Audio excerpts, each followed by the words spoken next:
Welcome to Hold for Applause. I'm Courtaney Craig. I'm so happy you're joining me today. I hope you're having a good week and everything's going great. It is cold and snowy where I am. I'm in the Northeast, and I am lucky enough to tell you right now that I just got back from a wonderful vacation, and I'll tell you about that in just a little bit. But we got a good show for you today. We're going to be talking about the Super Bowl. We'll be talking about Saturday Night Live's 50th anniversary show. Lots to talk about there. I'll also be talking about the Traitors, my number one favorite reality show right now. The Traitors. I got a fun little segment for you. So we're going to have a little fun today. So let's just dive right in, as they say. Let's put on those nose clips, huh? So I just got back from a wonderful vacation in St. Thomas. My wonderful in-laws invited my husband and two kids to go with them, and it was just so much fun, and we had been there before with them pre-kids, pre-COVID, the whole thing. But this was my first big vacay with the kids. I have a 5-year-old and a 1.5-year-old. And so I had a little bit of nerves about the flight. My husband and I were a little bit nervous because we had a very early morning flight last Thursday. We had to get the kids up at like 3:30 in the morning. Oh yeah, my son, I wasn't as worried about because he couldn't sleep. It was like Christmas night. He was kind of just amped when we woke him up. My daughter's kind of a snoozer like I am. Like she'll just sleep right through. So she took a little bit of time to wake up, but we got them up. My daughter then proceeded to not sleep at all until 8 p.m. that night, which factors into the whole thing right here. So I looked on every Reddit thread and Instagram post I could from all the mommy blogs to see what I should do. Everything, anything goes. Any screens, come at me. You know what I'm saying? No judge. I don't care if you're judge away, people. My kid will have an iPad and candy in their hand the entire time we're traveling. Okay.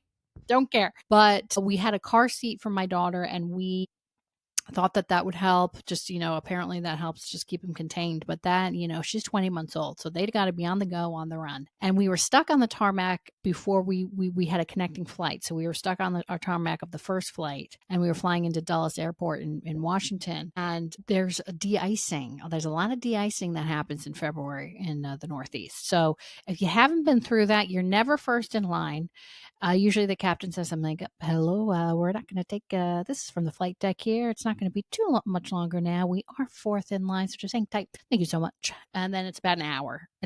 I'll tell you right now, because once you get in line, forget it. And then it's about 20 minutes to de-ice. It's a whole thing, which normally I wouldn't care. But with kids, it's a ticking, like all you have is it's like a sand timer. Like I'm just like watching them like, don't you know you have 30 minutes, And they did okay, and then we were so delayed that we got a text from United that our connecting, though we might not make our connecting flight, and that the next flight available wouldn't be until Saturday. So we got this, we were now up in the air at this point. My husband and I look at each other. We're like, it is Thursday. We cannot miss 2 days of this trip, whatever. So we talked to the flight attendant while we're, on the flight, and they're like, okay, anyone who has a connecting flight can get off first. So that's what we did. Sorry, first class. Sorry. I was just like, I gotta go. So we get off the flight. We run through Dulles Airport, which I don't know if you've ever been, but it is what felt to be like, I felt like I was in the Brother Mario's game or whatever. I don't know. I felt like I was in a video game, because it was such like an obstacle course. There were escalators, trains, the walkways that moved. I had my daughter like football style running through the halls of the airport. My 5-year-old is like having a blast, which I'm hoping it's a fun memory for him, because we were just like sprinting. And it took about 20 minutes to get to the other terminal, and we had got there pretty much almost as the plane was leaving, and we get to the top of the final escalator, and someone's like, are you going to St. Thomas? And we were like, yes. They're like, you don't need to run, but you cannot stop. They are waiting and holding the plane for you. And so we're like, oh my God. So we briskly walk at that point to the gate, and we get on the plane, and we do the little bit of walk of shame. If you are ever holding up a plane, especially a plane to Paradise, to St. Thomas, and you're sitting there in the snow waiting to go, I mean, it is no fun. I will tell you something right now, it's no fun. And guess where our seats were, everybody? Yeah, they were the last row. So we were coming on, by the way, thinking that they were home free, because they were not, because we got 2 small kids on that plane coming too, right? right to you, baby. Walked all the way down. Sorry. I'm so sorry. Hi. Hi, Hawaii. Thank you. So excited. Oh, I like your sunglasses. I'm trying to make friends, but they weren't having it, of course. So we get on the flight and we were off to the races. And in the last 20 minutes of that flight, I'll tell you something, my daughter was just not having it. She was like, get Miss Rachel out of my darn face. I do not want to see her again. I want to walk. Let me free, people. And so I finally got her to sit on my lap, and all I feel is just a warm liquid. I feel a warm liquid. And in the moment, I'm like, oh, that's pee. That's pee. And just like any good peeing your pants moment, it feels good in the moment because it's warm and then it turns cold, right? So that was something special. And we got her changed, but I was walking around with piss pants in the heat, hot weather, St. Thomas, when we landed. And I'll tell you something, it was something special. But we got there, and I'm not complaining because I don't care. I don't care how I smell at that point. And my 5-year-old doesn't hesitate to tell me. The other day he goes, "Mom, you were stinky because you didn't take a shower this morning. Thank you so much. Appreciate the feedback." But anyway, so we get off. My in-laws pick us up, which is great. They got a rental car. My father-in-law's driving on the left side of the road, which was excellent. He knew what to do. I would have been in 3 car accidents. He's just steady Eddie over there doing great. And we get to the hotel and it's just so great. And my kids just had a wonderful time. We had a great time with everybody. And my kid, my son was just loving the pool. And when you're 5 years old, there's nothing better than a pool. And you forget, at least I did, how much of a footprint a 5-year-old leaves in a pool. You got about, I mean, truly, it's probably a 5-foot radius because there's a lot of splashing when they're learning to swim. There's a lot of kicking going on. There's a lot of coming up for air frequently. Did you see that? Did you see that? So it was a lot of that. There was a water slide, which he was loving. And we had a good time. And then we got back 2 nights ago and we had a long travel day. My kids did pretty much okay the whole time. And then it was about 8:30 at night and we get back to our car in the parking garage. And wouldn't you have it, my husband's clicking his heels too soon, baby, because the car wouldn't start. Battery was dead. Okay, body was cold. So that's what happened there. And my husband, who's usually pretty calm, I told him ahead of time, I said, listen, before we started our travel day home, I said, we're same team. I was like, just cool as a cucumber. Whatever happens, we are water. We are water. That works for about the first 6 hours. And then once you've had a long old travel day, it doesn't matter. You are not water. You are a rock. You are a rock, and I want you to get the hell away from me. So my husband just calmly, and when someone calmly gets out of the car or walks away under stress, it's not good. And I knew it wasn't. I knew it wasn't. So he walked out of the car, shut the door, and just very, very loudly in the parking garage. If you have kids, just cover their ears. He just yelled, "Fuck! Fuck!" Just like that. So sorry to anyone in the Toyota Corolla next to us who had to see that. But anyway, we called AAA. AAA says we can't get there till, for an hour and a half. So I'm like, great, I'll take an Uber with the kids, the whole thing. And then I thought, ask the airport cops. So my husband goes over and asks them if they can help us. And as luck would have it, they have someone in a little van coming around, and they have jumper cables because this happens somewhat frequently because you're out in the cold. The car's left in the cold for sometimes up to a week or two. So this happens, and someone came in their little car about 5 minutes after that and jumped our car, and off he went, and he was our hero. So we drove home. My kids went right to sleep. We watched the latest episode of Traitors, which I'll talk about in just a second, and we are back. So traveling, I will say I felt so lucky that we got a little sunshine in and we got some good family memories, and I'm happy to be back in my own bed. I do miss the warmth. I don't like the actual travel day, but who does? Who does? I would never complain about being able to go to paradise. So that's what I've been up to. We did watch the Super Bowl from the hotel room, which was really fun. And my son was super into all of that. So he was super excited. And what I love about the Super Bowl, because I'm a Buffalo Bills fan. So we're a Buffalo Bills Jets family, New York Jets family. We're a double dip. And aside from that, I'm really not super into the games. We were rooting for the Eagles, just to spice it up a little. And we like Jalen Hurts and all that. So what I of course love though, because it's me, I love seeing all the celebrities and the the big brouhaha beforehand. So there's all these Super Bowl parties. There's just everyone's out and about in New Orleans. Of course, Taylor Swift was there. She was with Ice Spice. She was not with Blake Lively, which I don't know what is going on with that, because I don't know if it's Taylor's team planting these stories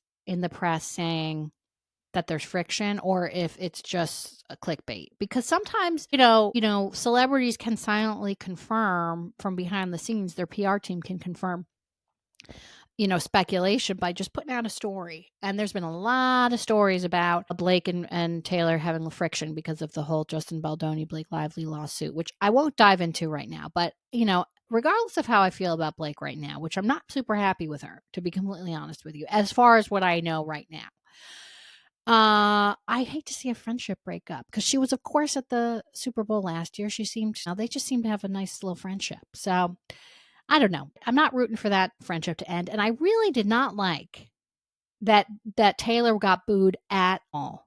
She is just there supporting her man. Okay? She's not performing. You shouldn't even allow them to use the NFL to use her music, because she didn't want to steal the spotlight. And they, put her up on the Jumbotron, which she'd never asked for. She's just sitting there in her suite like every other celebrity. Okay? So everyone's like, we hate seeing her. Do you think she's asking to be seen? No. God. Anyway, it's also 2 seconds of your life. All right. So just calm down. But anyway, so apparently she was booed. I don't know. I don't like that. But I loved seeing John Hamm. He announced the Kansas City Chiefs. Bradley Cooper announced the Philadelphia Eagles. Anne Hathaway was there. We had Kevin Hart. We had, who else? We had just the whoosy whatsies of celebs. I feel like there were people there that I didn't even know were there. And I love when they go to the Jumbotron, because there's two type or celebrities who are on the Jumbotron. There's the first celebrity, and I'll do it right now. Okay, right here it is. Ready? Okay, pretend I'm a major celebrity in my suite looking around. Okay, and we have Courtaney Craig here, and they're just looking around. It's as if I'm just looking around talking, as if I'm not even noticing that I'm on the Jumbotron, right? And you're just kind of, okay, or you're covering up, whatever.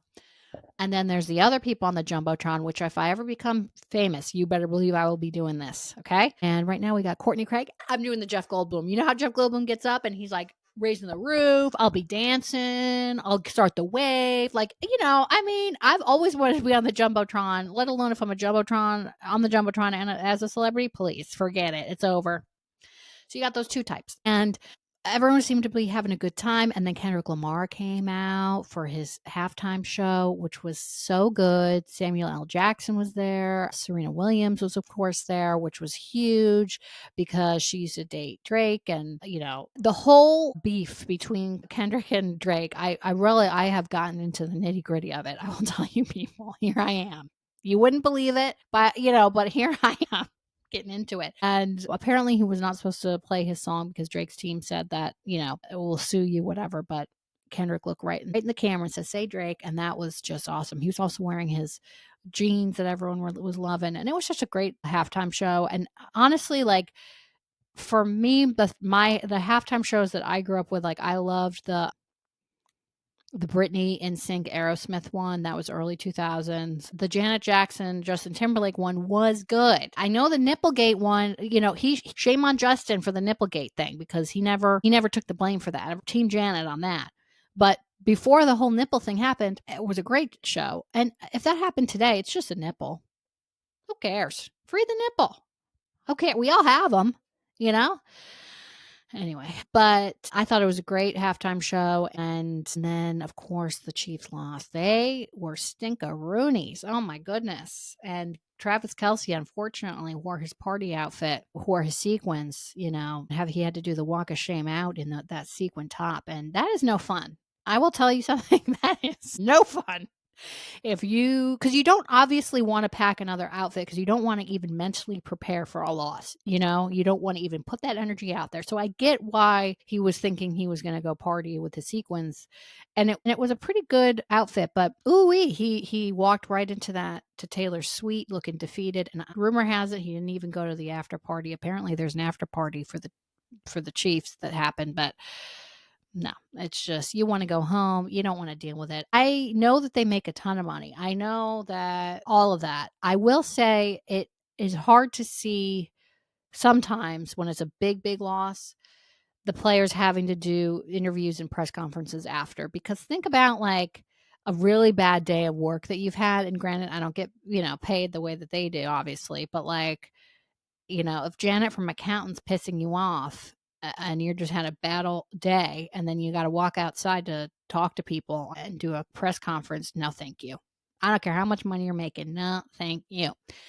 So I always feel bad about that. But it was a good game. I'm hoping the Bills come back like next year. Josh Allen did win the MVP, and his woman, his lady, his beautiful fiance, Haley Steinfeld, was in the audience. And she's just stunning as ever. She's supportive. They're a great couple. And he had his speech and he, said, "You're my rock. You're my best friend. Wouldn't be here without you." I always also love when they thank their parents too, because a lot of the athletes, if you go pro, there's a lot that you have to give up, a lot of time, a lot of effort. And a lot of times, the parents or your family are along the ride with you. And so I always love to see the parents looking on proudly because it's sort of just like, that's their baby. I used to, um, give you your papa. And now here you are as an MVP. And, you know? So that's kind of what happened there with me. But we did watch it. It was great. And then this week we got a big week in the comedy world because the Saturday Night Live 50th anniversary is coming up. It's on February 16th at 8 p.m. It's a 3-hour long special. Friday, the 14th, February 14th, there will be a concert and it's called a homecoming concert. And there's going to be like Lady Gaga and a bunch of other artists there sort of kicking off the weekend for them. And it's going to be star-studded. They had all your favorite SNL people. People are looking though, because they're a little bit, the team or SNL or whatever, they released the names of former cast members who will be a part of this anniversary episode, and apparently people didn't see Bill Hader's name, so I'm hoping he makes it because SNL just is not SNL without him. Of course, he had Stefan and so many other fun characters, and I really hope he can be there, but it's going to be major. There's going to be red carpet. There's a live stream. And I have to say, of all the SNL cast members that I love, because I grew up in I'm 37 years old. I'm just going to say it right now, I'm 37 years old, okay?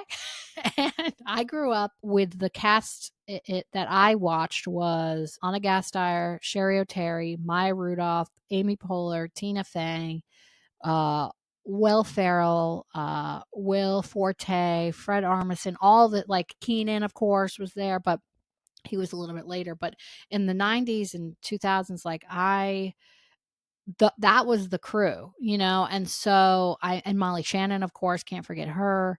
And that was when I used to watch the TV and just say, oh my gosh, this is what I want to do. And, um, had I stuck with the comedy stuff and when I was younger, my goal and hope was to make it to SNL someday, but I'll be watching and definitely cheering them on. And I saw that Sherry O'Terry, who's just so funny and the best, she was co-hosting with Jenna Bush Hager on the Today Show, which was so fun. And then they had on Watch What Happens Live with Andy Cohen, they had Sherry O'Terry, Cecily Strong, they had Lorraine Newman, they had Anna Gasteyer, and oh gosh, who else? Let me look real quick, because I don't want to forget anybody, but they reenacted this Salt Lake City bus moment with Meredith and Brittany and just, why you're recording our conversation and the whole thing. And I just thought it was so funny. And let's see here.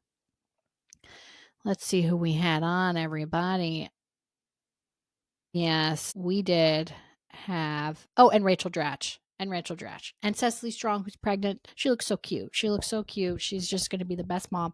And it was just a fun time. I love when people can get back together with their old coworkers and crew, because even though it's Saturday Night Live, I'm sure there's a lot of buzz happening. Which sketches are they going to bring back? And it's just fun because the pressure's kind of off. I feel like working there is notoriously difficult. I would absolutely crumble if I was ever working there as a writer, as a performer. It doesn't matter. I would absolutely crumble. I would not be somebody who would succeed on that show, I don't think, because I don't do well in moments of trying to pick, like, I don't do well when I have to re-audition every week kind of mentality, and you have to align with certain people and certain writers and who's writing with you, and it's like a cool kids club in a way, but then you also have to show off your talent, of course. I don't know. I feel like I just would crumble. Of course, I'd love the opportunity, but now I've seen that ship has sailed, I think, obviously. But I'm excited for that because I think it's going to be really fun. I love to see all of those things. So 3 hours, let's go. They're going to bring back old sketches. It's going to be great. And then, what's reminding me of this is also, I assume Alec Baldwin will be there. And of course, he has his new reality show coming out with his wife, Hilaria, or is it Hilaria? I don't know. Hilaria. I'm not sure. To be completely honest with you, I know there's a whole thing. I know her, whatever, regardless. They got a reality TV show coming out with their 7 kids. And I kind of was not expecting much. The trailer actually looks pretty good. They do more, it's more like documentary style, which I kind of like. It's not like a John and Kate +8 vibe. I feel like it seems like it could be kind of more interesting than I thought it would be. So we'll see about that. So that we got that going on. And then, of course, we have to talk about the Traitors. We got to talk about the Traitors because if you're not watching, it's on Peacock. It's Survivor meets the game Mafia, and it's just so much fun. And spoiler alert, last week they finally got Boston Rob banished. He was the ultimate traitor. And I'll tell you something, I've watched all 3 seasons so far. I have never seen traitors turn on each other, and he was playing a good game. I think he should not have turned on Bob the drag queen. He should not, who was a fellow traitor, because that just immediately put distrust in that turret. And I think Bob would have played till the end. He was really doing a great job acting, and I know his time may have been limited because people were starting to catch on to him, but the minute that Boston Rob turned on him and just started cutting people who were a threat immediately, it was a clear path to Boston Rob. I mean, and I am hoping that Danielle and Carolyn can get back in it, because Carolyn, I think, is a gamer. She is a gamer, and Danielle is. They're playing it very differently, though. I think that the standouts to me are a few people. Of course, Tom Sandoval. I've said it. It's on my social media. Take a look. I'm doing fun characters and fun things with the Traitor stuff over there on TikTok and Instagram. Courtaney Craig comedy. Thank you so much. But he is just a standout because he's so into the game. I mean, he doesn't know if this is real or fake. Like, I swear to God, like every challenge he's taking so seriously. There's a lot of just, his mind is going 24/7. Who's this traitor? Who's this traitor? Everyone's been talking about that it's been Boston Rob for quite a while, and he finally came to, and really, I do think he's not going to get credit for it. I hope that he does. He pushed that over the edge for Boston Rob to get banished. And Gabby is a delight. Love her. I don't know what the hell Sam and Ivor are doing there. Don't know. They're perfectly fine and pleasant to see. I don't know. They're not playing the game. They're not playing. It appears as though they're just in Scotland with a group of people. That's how I would say. That's how it appears to be. But anyway, I don't know what's going to happen to them. Chriselle is fine. Dolores, I like. They're all good. But I mean, those folks just stick out to me. And then tonight's episode, the people who are up for murder actually will get murdered face to face. So they will see their traitors up close and personal. So I'm super excited for that. And other than that, we're doing our thing over here. I have a fun little character that I'm doing called the woman who's worked in your office forever. And I'm doing it on TikTok and Instagram, and it's just, the inspiration behind it is, I've worked in a lot of offices over the years, and there's always somebody who's been there forever and does not give a flying FUCK, but at the same time knows everything, is the backbone. She loves it. She loves it. And so I've been doing that, which is fun. So I'm gonna hopefully. I don't honestly. I've been doing these characters and different videos, and even if I don't get a huge response, I mean, sometimes like I'll get if I get like I have a threshold for myself to like try a character again if I get enough response, but I mean it's very low. But it's just fun doing it. I don't know. I feel like I've just always kind of liked doing it. And I'm kind of over the cringe factor of it because on Instagram, I have a lot of friends and family following me, and that can always feel kind of weird. But I don't know. I'm just having fun doing it. It doesn't matter. You guys are all worried about yourselves anyway. Even if you don't like something that I do, or I don't like something that somebody does, you just scroll by or whatever. Like I've sort of taken away the scariness of putting myself out there because I'm hoping that something catches just because I like doing it. I like making people laugh. I hope that I can make people laugh. I hope that I can entertain some of you guys and, hopefully I can keep it going. But my segment for today is 3, 2, 1 speech. Okay. So in the excitement and anticipation of the award season and the Oscars coming up, I'm going to do a quick challenge here. Okay. In 20 seconds, and I'm going to put on the timer here. Okay.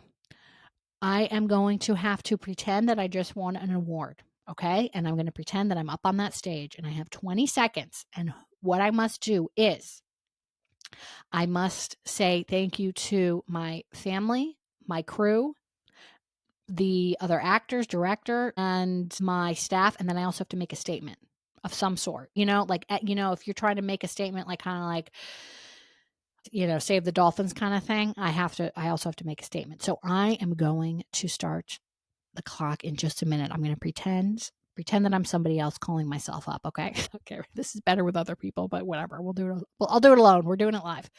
All right. And the Oscar for Best Supporting Actor in the film Stanley goes to Courtaney Craig. Oh my gosh. I want to thank you so much tonight. Oh my gosh. I just want to thank Leo.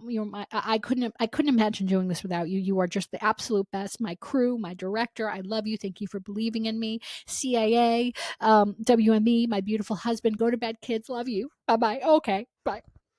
Got it. Timer. Timer. Timer. Timer. It's going. But anyway. I'm going to do that with other people because it's fun, but try it at home. It's a good old time. I hope you have a good rest of your week. We'll see you in here next Wednesday. I'm going to post on YouTube some of my previous episodes, so you can listen to those there. And of course, always on Spotify, on Apple Podcasts, and anywhere else you listen. And don't forget to follow me at Quartz Craig's Comedy on Instagram, TikTok. I'm on Blue Sky. I'm on YouTube, and I hope you have a great week, and we'll see you next time. All right. Bye.